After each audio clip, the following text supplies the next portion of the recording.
The broken game, the hangar smelled of metal and smoke. Old wires hung from the ceiling like dead vines, and the floor was littered with broken panels. In the center of the chaos stood a strange machine, tall, curved, and covered with glowing alien symbols. Half of its screen was cracked, and one of the control arms lay on the ground, sparks flickering from its edge. A small figure sat on the floor beside it. Her skin was a soft shade of silver blue, her hair tied back in a loose braid. One of her arms was wrapped in a dirty bandage, and her eyes looked heavy, like she hadn't slept in days. Her name was Raya, and she was staring at the broken machine like it was her enemy. Across from her, a human in a grease-stained jacket was kneeling. Evan's hands moved quickly, pulling wires, tightening bolts. His brown hair was messy, and his jaw was set in that stubborn way that made people think twice before arguing with him. Ria's voice was almost a whisper. "I can't play, sir," she said. It wasn't a complaint. It was a simple fact. Her injured arm hung at her side, useless for holding the controls. She had already told him 3 times, but he didn't seem to hear. Evan didn't even look up. "You can," he replied, his voice calm, but there was steel underneath. "You just don't know it yet." She frowned. He was human. She didn't understand why humans were always so sure of things. Her people believed in signs, in omens, in knowing when to step back, and every sign in her life had told her the same thing. She was not meant to play. The machine let out a sharp beep. Evan pulled out a panel and began connecting new wires. "You think this is just a game?" he asked. Ria said nothing. She didn't know how to answer. "It's not," he continued. "This thing controls part of the city's defense grid, the cannons on the north wall." He tightened a bolt with a small click. "If it stays broken, we're wide open when the enemy arrives." Raya blinked. So it was true. She had heard rumors about the humans and their strange machines, but she hadn't believed they would trust something so important to a game. Evan looked at her for the first time. His eyes were sharp, but not unkind. "You're the last player we need," he said. "The team won't be complete without you." Her chest tightened. She thought of her village, far away from here, the faces of her people when they told her she couldn't join training matches, the way children whispered behind her back, the broken girl, the unlucky one. She shook her head. "My arm," she began, but Evan cut her off. "I'll fix the controls, make them fit you." He turned back to his work as if the matter was already decided. The hangar shook slightly. A low rumble rolled through the walls, and somewhere outside, a siren began to wail. Raya looked toward the open hangar doors, where the sky was turning red. Clouds of dust rose in the distance. The city's outer gates were closing. "They're coming," Evan said simply. His hands didn't stop moving. Sparks flew from the machine as he reconnected the power core. The screen flickered, half the alien symbols lighting up. Raya wanted to stand and leave. She wanted to run far from the noise, far from the fear. But something in Evan's voice kept her there. It wasn't just what he said. It was how certain he was, like he already saw her sitting in that chair, playing the match, saving the city. "You know the rules, right?" he asked suddenly. She hesitated. "A little," she admitted. "Enough to win," he said with a faint smile. It wasn't a joke, but it felt like one. How could she win against trained players, against the weight of her own weakness? Another beep came from the machine, this one louder. Evan stood and brushed the dust from his hands. "All right," he said. "It's ready for you." Raya didn't move. She stared at the glowing controls, the twin joysticks, the row of shimmering buttons. The seat looked too big for her, the machine too alive. Her injured arm throbbed at the thought of trying. "I told you," she began again. "I know what you told me," Evan said, stepping closer. "But I also know what's at stake." His voice dropped lower. "If you walk away now, people will die, maybe people you know." The words hit her like a stone. She looked at the open doors again, at the dark sky beyond. The siren outside grew louder, the sound of closing gates mixing with distant booms. Evan stepped back, giving her space. "I'm not asking you to be perfect," he said. "I'm asking you to try." For a long moment, Raya didn't move. Then, slowly she stood, her legs trembling. She stepped toward the machine, each step echoing in the empty hangar. The screen's glow painted her face in blue light. Her fingers brushed the joystick, cool and smooth under her touch. She looked up at Evan. "I can't promise anything," she whispered. "That's fine," he said, a small smile tugging at the corner of his mouth. "I don't need promises, I just need you to play outside." The first enemy ships broke through the clouds, and inside the hangar, the broken game came back to life. The mechanic's stubbornness, the machine hummed softly now, its damaged screen glowing with uneven light. Raya stood frozen in front of it, her fingers still resting on the joystick. She could feel the weight of Evan's eyes on her, not heavy with judgment, heavy with expectation. "Sit," Evan said simply. It was not a command, but it didn't sound like a request either. Raya hesitated. Her injured arm ached with each heartbeat. Her legs wanted to back away. But something in the mechanic's tone pulled her forward instead. She lowered herself into the seat, the metal cool under her. The controls looked even bigger from here. She could see faint scratches on the joysticks, marks from past players. How many hands had held them before her? How many had failed? Evan moved to her side, adjusting the seat height. "You're too far from the panel," he muttered, pulling a lever. The chair slid forward with a sharp click. Raya's knees brushed the console now. He handed her a small strap. "Wrap this around your injured arm," he said. "Keeps it steady." She did as he asked. The rough fabric biting into her skin, it felt strange, half support, half trap. Evan crouched beside her and began removing one of the joysticks. He worked with quick, precise movements. In minutes, the standard handle was replaced by a smaller, curved grip that fit the bend of her wrist. Raya watched him in silence. "You're doing all this for me?" she asked finally. "No," Evan said without looking up. "I'm doing it for the city. You just happen to be the only one who can help." Her brow furrowed.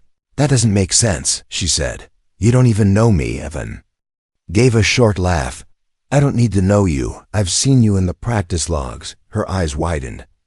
"The logs?" He nodded, tightening the last bolt. "You used to watch the matches. Sometimes you'd try them alone after everyone left." Raya's face heated. She thought she had been careful. "No one told me I was being recorded," she muttered. "They weren't supposed to," Evan replied. "But I saw enough to know you've got instincts." Her heart beat faster. Instincts. That was the word humans liked to use when they couldn't explain something. Her people didn't call it that. They called it shadow sense. A way of feeling danger before it came, of knowing the enemy's move before they made it. But Rhea had never admitted she had it, not even to herself. Evan stood and stepped back. "You see patterns the others miss," he said. "You move before they know they should." He crossed his arms. "And right now, that's exactly what we need." The hangar shook again, this time harder. Dust drifted from the rafters. Somewhere in the distance, a dull boom echoed, the sound of something large hitting the outer wall. Rhea's grip on the joystick tightened without thinking. Evan caught the motion. "Good," he said quietly. "Fear's fine, as long as it keeps you sharp." Raya stared at the glowing map on the cracked screen. Symbols moved slowly across it. Blue shapes for their defense units, red ones for the enemy. The red shapes were getting closer. Her throat felt dry. "This is real, isn't it?" she asked. "Real enough that you won't get a second try," Evan answered. A sharp beep cut through the air. The main display lit up. Player slot 7 empty flashed an alien script. Evan leaned over and tapped the console. The text shifted. "To player slot 7 connecting." Raya turned to him. "What if I fail?" she asked. Evan's eyes locked on hers. "Then we all fail," he said. "But I'm not planning for that." Something about the way he said it made her chest tighten again. It wasn't blind optimism. It was the certainty of a man who had decided the ending before the story began, and somehow he had decided she would be in that ending. The hangar lights flickered. The siren outside rose to a high, steady wail. Evan stepped back toward his workbench. "I'll be here the whole time," he said. "You focus on the match. I'll keep this thing alive." Raya looked back at the screen. The blue shapes were holding the first defense line, but the red ones were splitting, circling around, and she could already see the gap they were aiming for. No one else on the team seemed to notice. Her hands trembled, not from weakness, but from the sudden sharp awareness that if she didn't act, that gap would be the end. She swallowed hard. "All right," she whispered. Her voice was quiet, but the decision inside it was solid. The human mechanic stubbornness had finally passed to her. The machine let out a final chime. The match began. Asterisk. Flashback. The girl who never played the map's glowing lines blurred before Raya's eyes. Not because she was tired, but because the sight had pulled her somewhere else, back to the place she never spoke about. Her village had been small, hidden between silver cliffs and fields of tall, soft grass. The air always smelled of river water and the smoke from cooking fires. Children would gather in the open square after work. They would run, laugh, and take turns on the practice consoles. Smaller versions of the great defense simulators. To them, it was a game. To the elders, it was training for the day the war might come. Raya used to stand at the edge of the crowd. She would watch the glowing screens. Her hands would twitch when she saw a bad move, her mind jumping ahead to the right one. She never needed to think hard. She just knew where the enemy would strike next. She never told anyone why. Some things were safer kept quiet. One day, she had tried to join. She still remembered the warmth of the joystick under her hand, and the looks on the other children's faces. First surprise, then something sharper. One boy had whispered, "She's cursed," loud enough for everyone to hear. Her left arm had been wrapped in cloth that day. The injury had come weeks earlier. A collapse in the grain store had crushed her under heavy beams. She had survived, but the arm had never healed right. It was slower, weaker, a constant reminder of the accident. The elders told her she should watch, not play, that it was better to let the strong take the seat. From then on, she stayed at the edge, watching the matches but never touching the controls again. She became good at hiding her thoughts. When she saw a mistake, she would bite her tongue. When she saw a path to victory, she would turn away before it reached her eyes. But sometimes, late at night, when the square was empty and the training consoles were cold, she would sneak in. The moonlight would pour over the glowing buttons. Her injured arm would ache as she wrapped her hand around the joystick. She would play, fast, quiet, and alone, and she would win, not just once, but every time. The system kept logs of those late-night matches. She didn't know that until today. She had thought those secret victories were hers alone. Something to prove only to herself, that she could have been more, if life had been different. Her people had a saying, "A cracked blade should not go to war." She had believed it for most of her life. A cracked blade, after all, might break at the worst moment. But Evan seemed to think even a cracked blade could still cut. He didn't care about omens, or curses, or what the elders had said. He only cared about what she could do now. The memory faded. The hangar's smell of oil and metal replaced the scent of her village. The square's soft grass became the cold steel under her feet. But something from that place stayed with her. The quiet, stubborn fire she had felt on those stolen nights. Her fingers tightened on the controls, for the first time in years. She wasn't holding them in secret. She wasn't hiding. She was about to play where everyone could see. And this time, the match wasn't just for herself. Somewhere behind her, Evan's voice broke the silence. "You ready?" Raya didn't turn around. Her eyes stayed on the map. The red enemy markers were closer now. She could already see the gap they would use. And she could already see how to close it. "Yes," she said. It was the same word she had whispered to herself, long ago in the moonlit square. Only now it was louder, and it meant more than it ever had before. The stakes revealed. The hangar doors rattled under a deep, distant rumble. It wasn't thunder. It was the sound of something heavy breaking through the sky. Evan glanced up at the noise, his jaw tightening. "That's the outer shield generator," he muttered. "Or what's left of it." Raya's eyes darted to the open gap in the hangar. Beyond the steel frame, the horizon glowed a dark orange. Flashes of light cut through the clouds, enemy ships entering the atmosphere. The air already felt hotter, like the sky itself was burning. The cracked screen in front of her shifted. The map zoomed out, showing the city walls. Thick lines of blue light. Around them, smaller blue markers flickered. Defense turrets, shield, towers, patrol drones. But at the north wall, a cluster of red enemy markers was pushing forward like a slow, steady tide. Evan stepped closer to the console. "You see that gap between sectors 19 and 21? Raya nodded. "That's where the old wall meets the rebuilt one," he explained. "They never finished the reinforcement. There's a blind spot in the defense grid there." She looked at him sharply. "Then why is no one guarding it?" "They are," he said, "but the automated turrets there are offline. The only way to control them is through this." He tapped the simulator's glowing frame. "Problem is, you can't run it without a full team, and right now we're short one player." Her stomach turned. "This match." She started. "It's not a match," Evan said, cutting her off.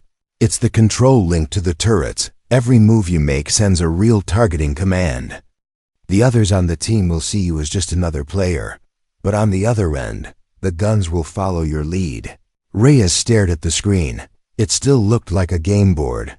Flashing lights, moving shapes, score counters in the corner. But now she knew those lights were real ships. Those shapes were real crews. And every point was a destroyed target or a missed one. "What happens if we lose?" she asked. Evan's answer came without hesitation. "They breach the north wall. Once they're inside the city, it's over." The floor trembled under another distant impact. This one was closer, close enough to send a thin stream of dust. Down from the rafters, Evan kept talking, his voice low and steady. "The north wall guards the main power plant. If they take it, the whole defense grid goes dark. We'll have no shields, no turrets, no way to stop them." Raya swallowed hard. "How long until they reach it?" He checked a small wrist display. 15 minutes if we're lucky." Her heart pounded in her ears. "And if I fail, then we all fail," he said, the same words as before, but this time they felt heavier, because now she understood exactly what they meant. The simulator gave a loud chime on the map. The red markers surged forward. A countdown appeared in the corner of the cracked screen. 0 hours 14 minutes and 59 seconds. It began to tick down. Evan leaned toward her, his eyes steady. "I'm not asking you to win the whole fight," he said. "I'm asking you to hold that gap until backup arrives. If you can do that, we have a chance." Her fingers curled around the joystick. She remembered the quiet matches in the village square. How she had played for nothing but the challenge. This time, the challenge had teeth. "I'll do it," she said. It wasn't a loud promise, but it was enough. Evan gave a single nod. "Good," he said. "Then let's make them regret coming." Here, the simulator's lights flared brighter. The other 6 player slots on the screen lit up one by one as the rest of the team connected. Voices crackled faintly in her headset. Humans, aliens, all speaking in clipped, tense tones. They thought she was just another fighter joining the game. Only Evan and Ryan knew the truth. The timer ticked down to 0 hours 14 minutes and 20 seconds, somewhere above. The clouds, the enemy fleet closed in, and in the hangar, a once broken game prepared to decide the fate of a city, asterisk. Training under fire, the hangar lights dimmed as the simulator's power surged. The cracked screen glowed brighter, painting Raya's face in blue and gold light. Somewhere outside, the sky roared with the sound of engines, enemy engines. Cutting through the clouds, Evan stood behind her, hands on the back of her chair. "All right, listen close," he said. "You don't have time for a full lesson. So I'm going to teach you the way we teach pilots under fire." Raya's throat felt dry. The timer in the corner of the screen read 0 hours 13 minutes and 52 seconds. She could almost hear the seconds dropping, like stones into water. The left stick controls turret. Rotation, Evan began. Move it and you'll see the guns shift on the wall. The right stick controls firing angle, up for high arcs, down for direct shots. The buttons on the side are for drone deployment. You only get 3, Raya. Grip the controls. Her injured arm protested at the movement. The strap Evan had given her kept it steady. But she could still feel the pull of each motion. Try it, he ordered. She pushed the left stick forward. On the screen, the view shifted. A camera feed showed the north wall from above, the mounted cannon swinging in response to her touch. Good, Evan said. Now aim at that red marker. A bright triangle blinked on the map, moving toward the gap. Raya twisted the right stick and pressed the main trigger. On the screen, one of the cannons fired, a flash of light streaking through the air before exploding in a shower of debris. Her heart jumped. That was real, Evan finished for her. You just took out a scout drone. There'll be more in 30 seconds. Another rumble rolled through the hangar. This one sharp enough to make the walls shake. The timer read 0 hours 12 minutes and 47 seconds. Now for the hard part, Evan said, leaning closer. You're not just shooting. You're playing with 5 other people who don't know you're holding the defense. Together, they'll make moves you don't agree with. You'll have to work around them. Fast, on the screen, the team's blue markers shifted. One player charged forward, chasing enemy scouts, leaving a section of the wall exposed. Raya's eyes narrowed. That's a mistake, she muttered without thinking. Then fix it. Evan replied. Her hands moved before she could doubt them. She swung the cannons toward the exposed gap, catching 2 red markers trying to slip through. 1 shot, 2 shots. Both targets vanished from the screen. The comm channel crackled. A voice, alien, sharp, spoke. Slot 7, nice save. Raya froze for half a second. They thought she was just a normal player. She didn't have time to reply. The map zoomed in. A cluster of red markers. Breaking off from the main force, moving fast. They're going to flank, she said quickly. Evan's voice was calm but urgent. Then you cut them off. Deploy a drone. She hit the side button. A small icon on the screen lit up. As a defense drone launched from the wall, it zipped ahead of the enemy markers, dropping mines in their path. Seconds later, 3 red blips blinked out. Her chest rose and fell quickly now.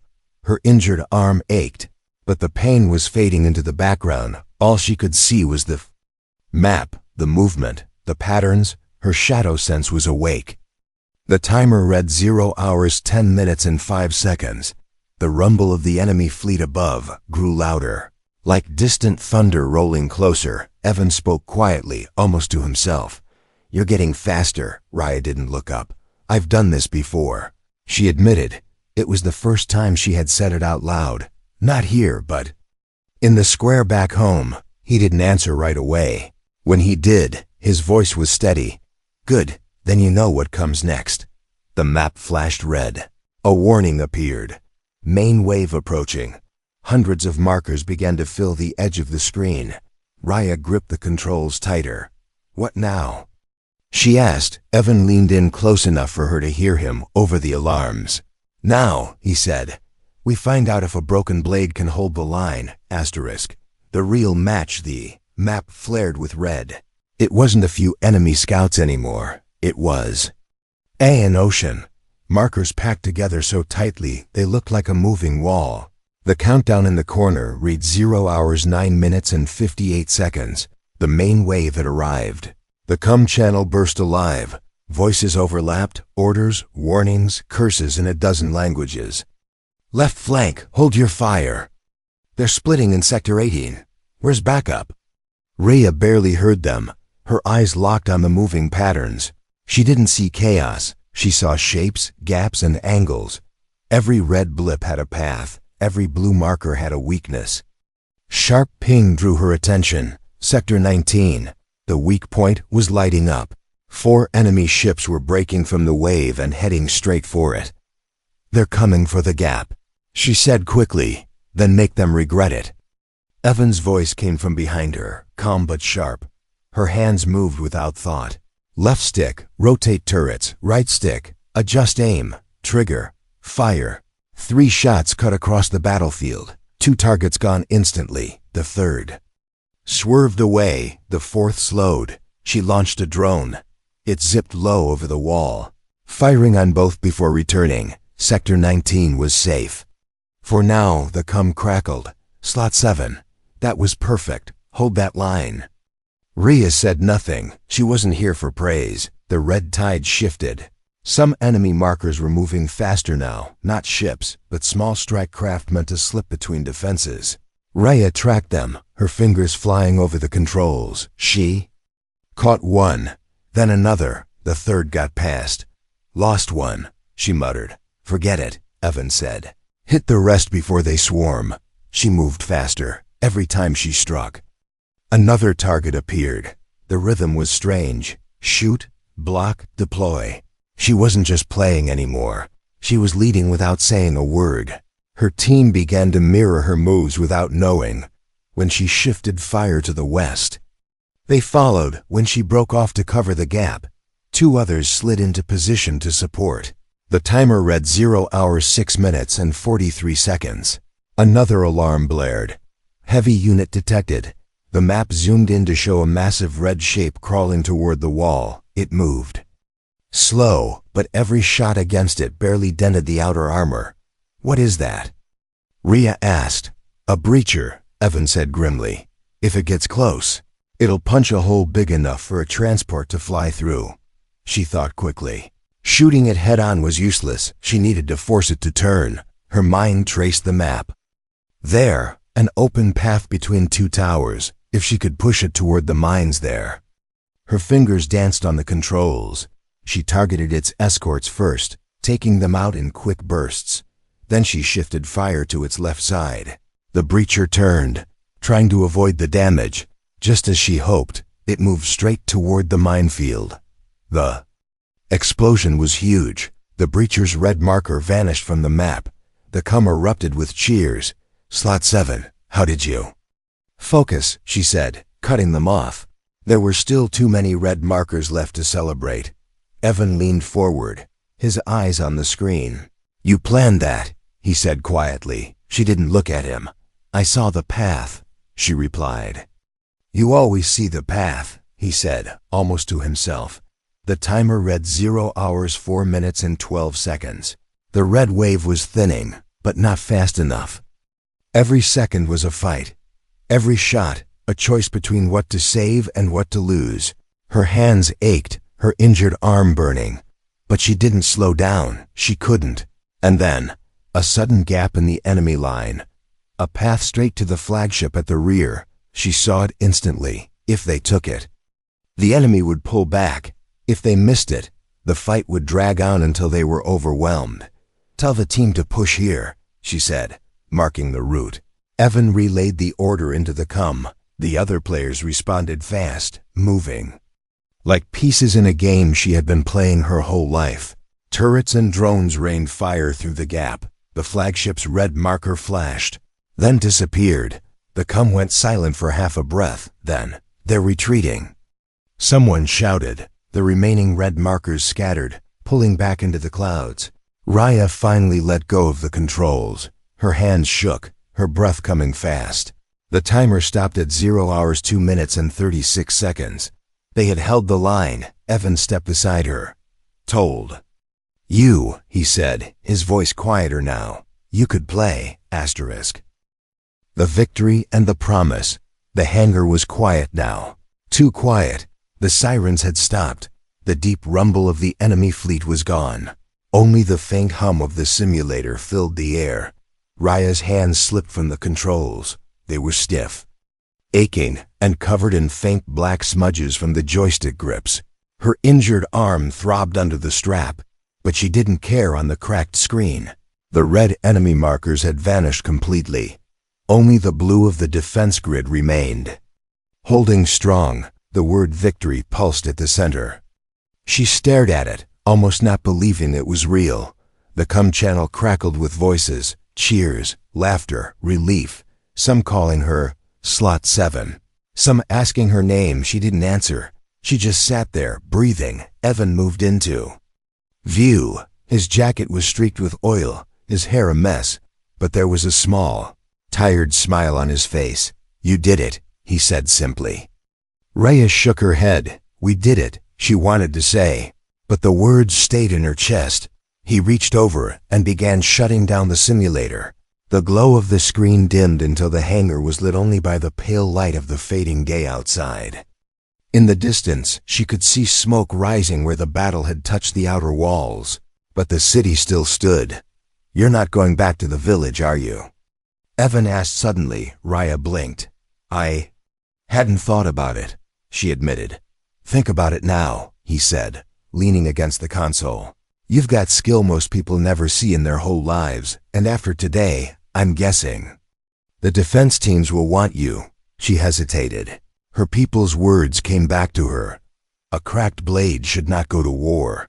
But then she remembered the breacher exploding, the flagship burning, the gap she had closed before it even opened.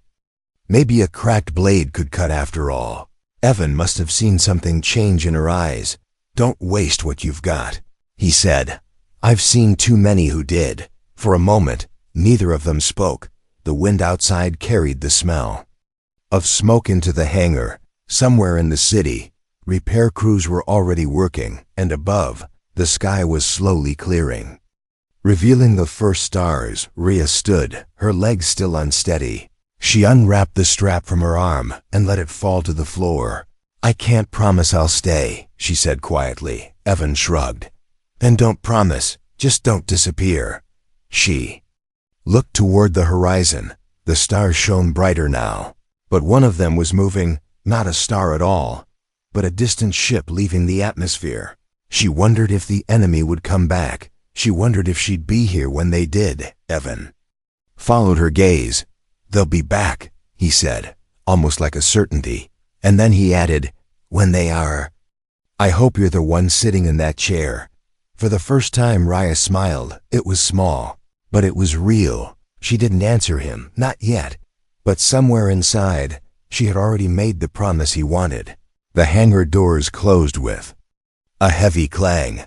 The simulator sat in the shadows, repaired, waiting, and in the stillness, the war felt both over.